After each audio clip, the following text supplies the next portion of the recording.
Okay, welcome to the first cello lesson from Mozart on vibrato. Now when you go to a concert you see people vibrate, and most concert goers seem to think that that's kind of random, but it's not really, as we know. So what you see is somebody wobbling their hand, and what you get is the sort of the note that has a range of frequencies in it.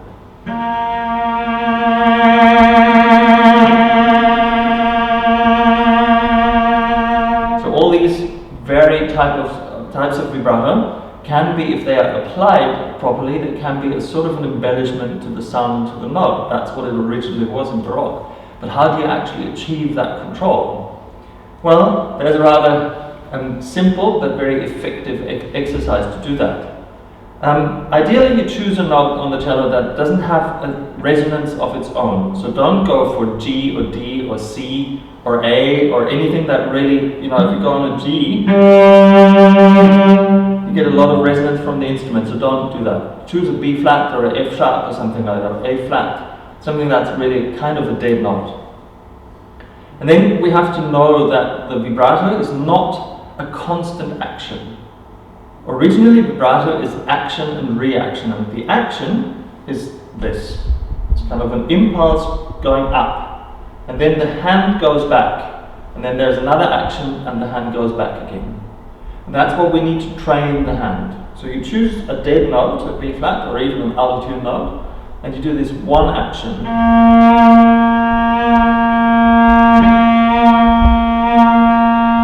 And when you have some control over that, then you do two, and that's where it gets tricky.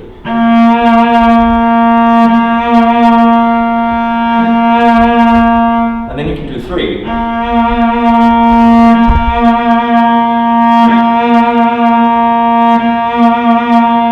And then you can do four.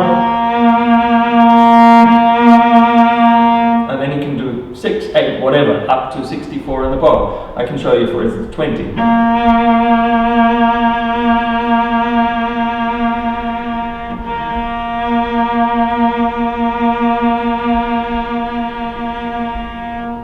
So it's a counting exercise, your neighbors will love you. And when you can do that on one finger, you start again on the next finger. And you really have to go through all four of them up here, and then you do the same thing in the thumb position, because it's a different way of doing it.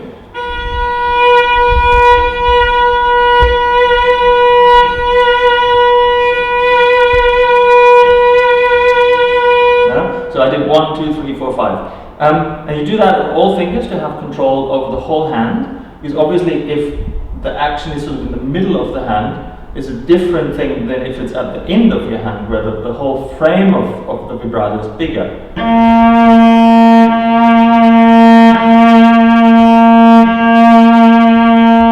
Yeah? I'm aware that that doesn't sound very nice, but that's a really effective exercise, that in the end you can do that.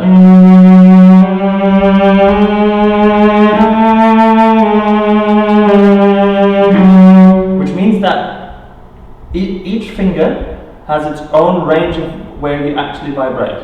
And that means that you don't have to stop the vibrato when you actually change your finger. And that's the total control over the vibrato.